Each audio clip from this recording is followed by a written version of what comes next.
Perkenalkan, nama saya Siti Aisyah Rahmawati. Perkenalkan, nama saya Nurmiftah Khairunisa.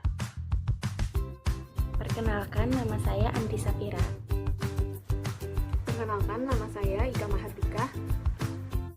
Sosialisasi politik. Di sini kami akan membahas yaitu pertama, pengertian sosialisasi politik, media sosialisasi politik, proses dan metode sosialisasi politik di berbagai negara, dan keterkaitan sosialisasi politik dalam penanaman norma.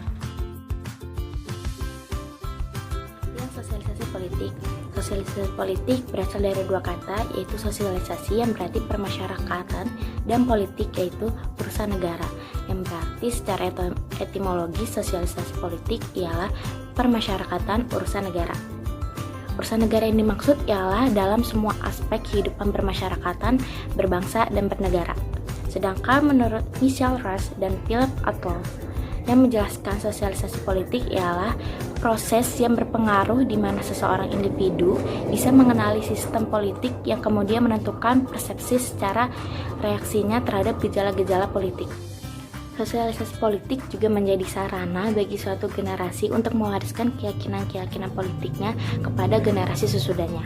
Sosialisasi politik ini merupakan proses yang berlangsung lama dan rumit yang dihasilkan dari usaha saling mempengaruhi di antara kepribadian individu dan pengalaman politik yang relevan dan memberikan terhadap tingkah laku politiknya.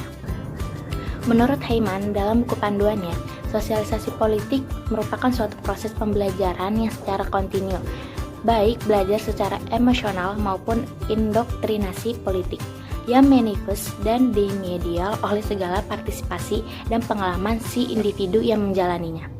Sosialisasi politik melatih individu dalam memasukkan nilai-nilai politik yang berlaku di dalam sebuah sistem politik. Jadi, sosialisasi politik adalah suatu proses di mana seseorang memperoleh sikap dan orientasi terhadap fenomena politik yang berlaku di dalam masyarakat.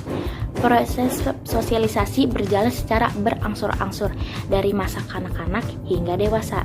Sosialisasi politik juga diartikan sebagai cara-cara belajar terhadap pola-pola sosial yang berkaitan dengan posisi-posisi kemasyarakatan melalui bermacam-macam badan bermasyarakatan. Pembahasan selanjutnya yaitu agen atau media sosialisasi politik. Menurut Tristler 1999, yang menjadi agen atau media sosialisasi politik meliputi yang pertama keluarga, yang kedua teman sepermainan, yang ketiga sekolah, yang keempat lingkungan kerja, yang kelima media massa, yang keenam pemerintah, dan yang ketujuh partai politik. Keluarga merupakan kelompok sosial terkecil yang terdiri atas orang tua, saudara-saudara, serta anggota keluarga lainnya.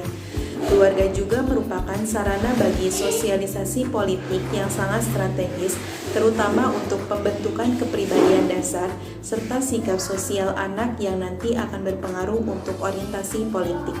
Lalu yang kedua, teman sepermainan. Dalam media ini, seorang individu berinteraksi dengan orang-orang sebaya dengan dirinya. Kelompok pergaulan mampu menjadi sarana sosialisasi politik yang efektif setelah anak keluar dari lingkungan keluarga. Dalam kelompok pergaulan, seseorang akan melakukan tindakan tertentu karena teman-teman di dalamnya melakukan tindakan tersebut. Kelompok pergaulan menyosialisasikan anggota-anggotanya dengan cara mendorong atau mendesak mereka untuk menyesuaikan diri terhadap sikap-sikap atau tingkah laku yang dianut oleh kelompok itu. Seseorang mungkin menjadi tertarik pada politik atau mulai mengikuti peristiwa-peristiwa politik karena teman-temannya berbuat demikian. Di sekolah, seseorang akan belajar mengenai hal-hal baru yang tidak dia dapatkan di lingkungan keluarga maupun teman sepermainannya. Selain itu, juga belajar mengenai nilai dan norma yang berlaku dalam masyarakat sekolah. Sekolah berperan penting dalam sosialisasi politik.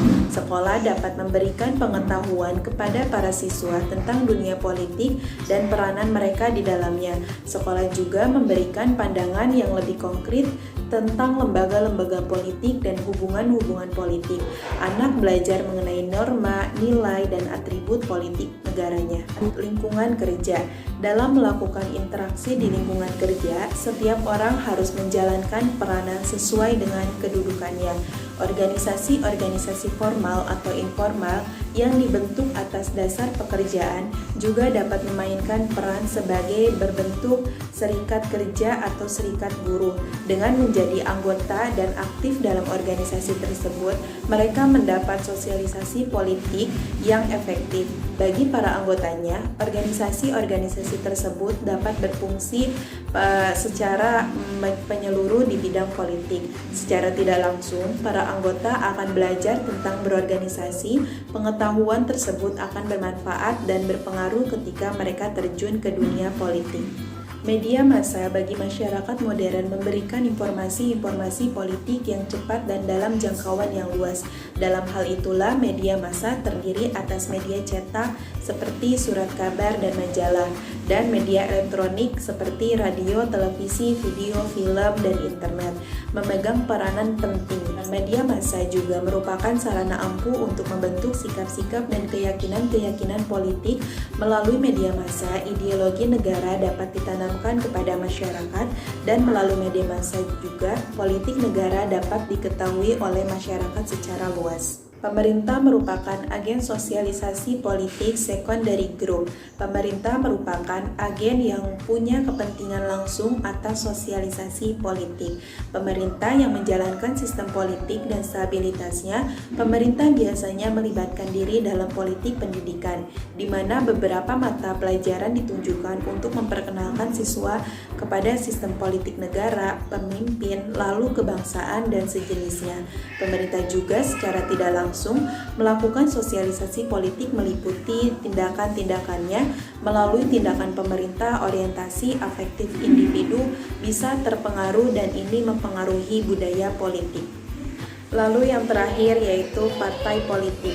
Partai politik biasanya membawakan kepentingan nilai spesifik dari warga negara seperti agama, kebudayaan, keadilan, nasionalisme, dan sejenisnya. Melalui partai politik dan kegiatannya, individu dapat mengetahui kegiatan politik di negara, pemimpin-pemimpin baru, dan kebijakan-kebijakan yang ada. Proses atau metode sosialisasi politik. Berikut ini adalah metode sosialisasi politik. Di antaranya yang pertama itu adalah imitasi, merupakan peniruan tingkah laku terhadap individu-individu lainnya. Dan yang kedua itu instruksi, peristiwa penjelasan diri seseorang dengan sengaja yang dapat ditempatkan dalam suatu situasi yang instruktif lainnya. Dan yang ketiga itu motivasi, merupakan tingkah laku yang tepat dan cocok yang dipelajari melalui proses dalam coba-coba dan gagal atau trial and error. Proses sosialisasi politik terbagi menjadi dua, yaitu proses sosialisasi politik secara tidak langsung dan proses sosialisasi politik secara langsung. Berikut ini adalah proses sosialisasi politik secara tidak langsung meliputi metode belajar. Yang pertama, pengoperasian interpersonal, mengasumsikan bahwa seseorang dapat mengalami proses sosialisasi politik secara eksplisit dalam keadaan sudah memiliki pengalaman dalam hubungan dan pemuasan interpersonal. Yang kedua itu magang. Metode belajar magang ini terjadi karena peristiwa-peristiwa dan pengalaman-pengalaman yang diperoleh dalam situasi non-politik serta memberikan nilai-nilai dan keahlian yang ada. Pada saatnya dipergunakan secara khusus di dalam konteks bersifat politik. Dan yang ketiga itu generalisasi, terjadi karena nilai-nilai sosial bagi objek-objek politik yang lebih spesifik. Proses sosialisasi politik secara langsung dapat terjadi melalui yang pertama imitasi, merupakan proses sosialisasi yang paling sering dialami oleh seseorang di dalam sepanjang perjalanan hidup mereka. Imitasi dapat melakukan secara sadar maupun tidak sadar. Yang kedua, sosialisasi politik antisipatoris dilakukan untuk mengantisipasi peranan politik yang diinginkan. Orang-orang berharap suatu ketika menjalani pekerjaan profesional atau posisi sosial yang tinggi, biasanya sejak dini sudah diterapkan nilai-nilai dan pola perilaku yang sesuai dengan peranan tersebut.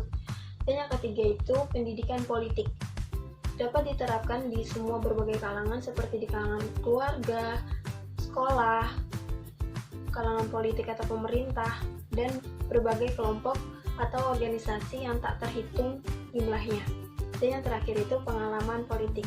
Kebanyakan dari apa yang diketahui dan diyakini oleh seorang sebagai politik pada kenyataannya berasal dari pengalamannya di dalam proses politik.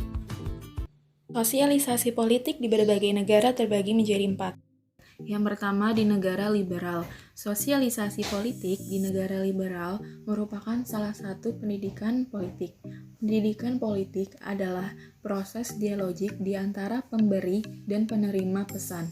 Melalui proses ini, para anggota masyarakat mengenal dan mempelajari nilai-nilai, norma-norma, dan simbol-simbol politik negaranya dari berbagai pihak seperti sekolah, pemerintah, dan partai politik. Yang kedua, di negara totaliter. Sosialisasi politik di negara totaliter merupakan indoktrinasi politik. Indoktrinasi politik ialah proses sepihak ketika penguasa memobilisasi dan memanipulasi warga masyarakat untuk menerima nilai, norma, dan simbol yang dianggap pihak yang berkuasa sebagai ideal dan baik. Melalui berbagai forum pengarahan yang penuh paksaan psikologis dan latihan penuh disiplin, partai politik dalam sistem politik totaliter melaksanakan fungsi indoktrinasi politik. Yang ketiga, di negara berkembang. Sosialisasi politik pada negara berkembang cenderung mempunyai relasi lebih dekat pada sistem-sistem lokal, kesukuan, etnis, dan regional daripada dengan sistem-sistem politik nasional. Ada 3 faktor penting dalam sosialisasi politik pada masyarakat berkembang, yaitu yang pertama, pertumbuhan pendidikan di negara-negara berkembang dapat melampaui kapasitas mereka untuk memodernisasi kelompok tradisional lewat industrialisasi dan pendidikan. Kedua, sering terdapat perbedaan yang besar dalam pendidikan dan nilai-nilai tradisional antara jenis kelamin, sehingga kaum wanita lebih erat terikat pada nilai tradisional. Ketiga, mungkin pengaruh urbanisasi yang selalu dianggap sebagai satu kekuatan perkasa untuk mengembangkan nilai-nilai tradisional. Yang terakhir dari sosialisasi politik di berbagai negara yaitu di masyarakat primitif. Proses sosialisasi politik pada masyarakat primitif sangat bergantung pada kebiasaan dan tradisi masyarakatnya dan berbeda pada tiap suku. Sosialisasi politik pada masyarakat primitif sangat tergantung pada kebiasaan dan tradisi masyarakatnya dan berbeda pada tiap suku. Keterkaitan sosialisasi politik dengan penanaman norma. Setiap individu menjadi anggota dari satu atau lebih kelompok sosialisasi di dalam masyarakat menjalankan penerapannya sesuai dengan kedudukan dalam kelompoknya. Dalam proses sosialisasi, ia mengembangkan kepribadian melalui interaksi dengan setiap individu di dalam kelompok-kelompok tersebut. Jadi, kelompok merupakan media sosialisasi dalam membentuk kepribadian seseorang. Kelompok inilah yang melaksanakan proses sosialisasi. Dalam sosiologi, kelompok ini dinamakan agen sosialisasi. Contoh sosialisasi politik dapat dilihat dari beberapa cara yang dilakukan beberapa partai politik. Di antaranya yaitu: pertama, sosialisasi melalui iklan di televisi. Kedua, sosialisasi melalui kuis di televisi. Yang pertama, sosialisasi melalui iklan di televisi. Ini adalah salah satu bentuk sosialisasi politik, yaitu melalui iklan di televisi yang dilakukan Partai Hanura dalam menyampaikan penanaman norma yang akan dijalankannya, yaitu pemerintahan yang bersih, peduli, dan tegas. Yang kedua, sosialisasi melalui kuis di televisi. Ini adalah bentuk lain sosialisasi yang dilakukan Partai Hanura, yaitu melalui kuis di televisi. Pada kuis ini jelas sekali tergambar bahwa ini merupakan sebuah bentuk kampanye terselubung yang berisi kuis